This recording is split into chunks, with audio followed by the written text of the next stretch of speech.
your line is, "Hello, Charles." You guys are addicted to you. That's why I open this like an AA meeting. Your ego, your persona, yourself with a small s, whatever you want to call it, as all of you are well aware, has been assembled or constructed via a combination of heredity, genetics, culture, learning, all of those things without much input from you guys. By the time that you realize this, you're already pretty well formed. I mean, you have an idea of what your personality is, your name is. Everybody else around you has that same idea of what that character is. And you can't really see the forest for the trees. If you take a step back, it's possible to look at this character that is you, your persona or whatever, like a fictitious character in a film or in a play or in a novel. And if you look at it that way, then certain things can happen. I'll give you a little bit of background on myself first as far as how I came to this. I mean, I'm not the only one who's saying things like this or has said things like this. What I have done is put together sort of a structured way of handling reality via this. I was in graduate school back in the 60s in psychobiology. The idea was a research career in psychology, psychobiology, brain behavior, all of that. I made it through the master's degree, started using a motion picture camera in some sensory research I was doing for the doctorate. Took the camera home, started making movies, and said goodbye to graduate school, and moved to California in 1970 and been making movies based in San Francisco ever since.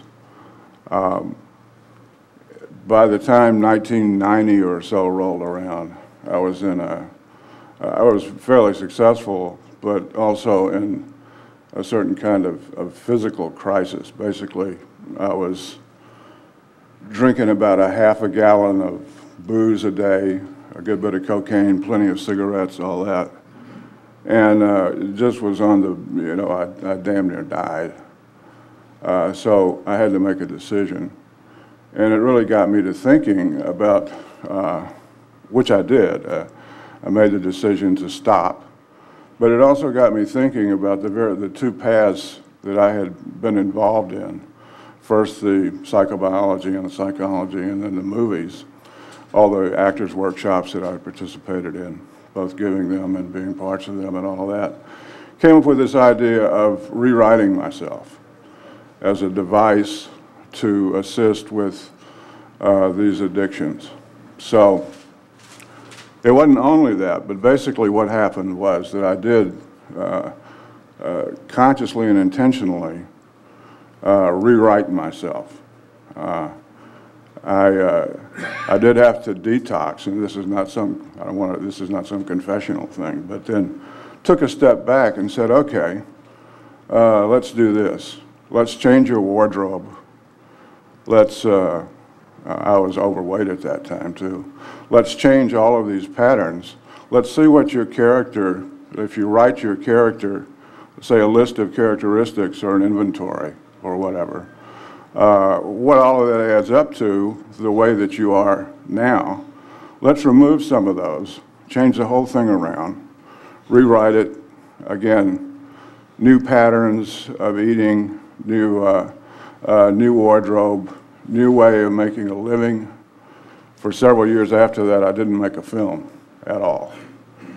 What I did do, ironically, was I opened a nightclub with a couple of partners, and dressed in a suit every day, rather than dressing like a filmmaker every day. So I changed the way I looked. I mean, my old self would not recognize my new self. The The other problems, the addiction problems, weren't part of this new character description. And this thing worked. And so at that time, I started thinking about systematizing it a bit, came up with the name Cinemorphics, which basically means the use of cinematic devices or theatrical techniques or whatever as a means of rewriting, redirecting, reproducing, re-promoting, re-advertising, refunding, doing all of these things that you have to do when you're making a movie, only applying it to yourself. Now, it's kind of a cliche that you know, all of this is a movie and you're the star of your own movie and all of that. Saying that glibly and talking about it is one thing, actually doing it is another. And so I did some writing on this and systematized it a bit more and started using it with some other people and in some workshops and so on. And what you find, and of course, this what's considered the cinemorphic effect, or this effect of the fluidity of the persona or the ego, is you can see it everywhere in the culture if you look around. I mean, it's commonplace in Hollywood as far as actors, movie stars, people in the music business and all of that changing, quote, who they are. Norma Jean, Marilyn Monroe, two different people. And if you start looking around in your own life, you probably know people that have made certain switches. Con men, con people, criminals make use of this, spies. There's legends, of course, about certain spies that have forgotten who they started out as because they've been through so many identities. So there's a real fluidity to your character, to your persona, to who you think you are. And again, this is something that you can pay lip service to and read about. But the thing is that you can actually do it. I mean, you can, if you do take a step back and have a look at and write a description of yourself as a character, and then decide that you want certain things rewritten, you can use devices like, say, acting workshops, method acting, other things like changing the way that changing your routines, changing the way you dress and so on and so forth, to become, quote, a different person.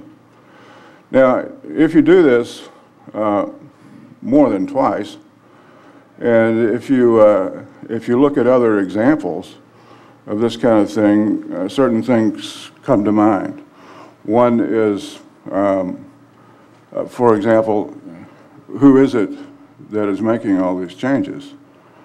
Which one of the overall characterizations of this series of talks this morning is non-dual gates. This type of approach to handling reality can serve as a non-dual gate, I think, because if you, it's like the actor playing a variety of different roles. It's just like that. You are fluid. You are changeable. You are, there's no, you don't exist independently at all. It's all moving. It's all more of a verb than a noun. It's important to have an executive functioning ego in walking around reality, ordinary reality, and so on. But that's it's a very fluid thing. So that can be dealt with and very useful, I think, in handling. It can be used in my case and in some other cases that I'm aware of. It could be used to do something about substance abuse or one thing and another. It can be used as a form of play. It can be used as an art form. You've heard of making yourself into a work of art. There are some well-known artists down through the years. Alfred Jarry is one that comes to mind, who literally made themselves into a work of art to the point that they self-destructed. Well, that's not the use I would recommend. However, You know, that's the kind of thing that can happen. You had a question? I wonder, when you make these transitions, it sounds like you're talking about externals, which are pretty important, but what about everything you're carrying inside psychologically, maybe from childhood traumas and things that really shaped you as a person? What do you do with those? And do you go into therapy, analysis? But I'm sorry.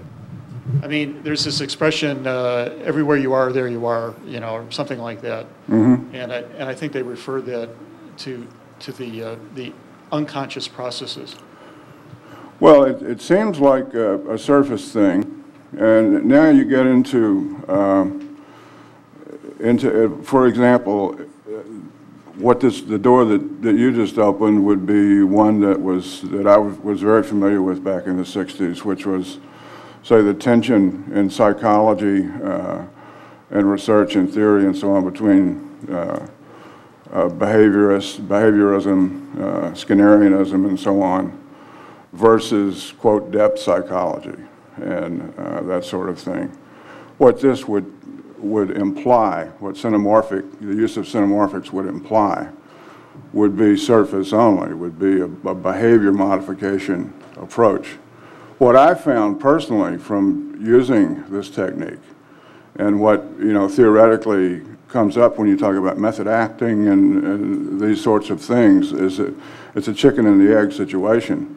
I mean, it's not two. Again, this is not two. With the surface, and it's maybe a flip side of something.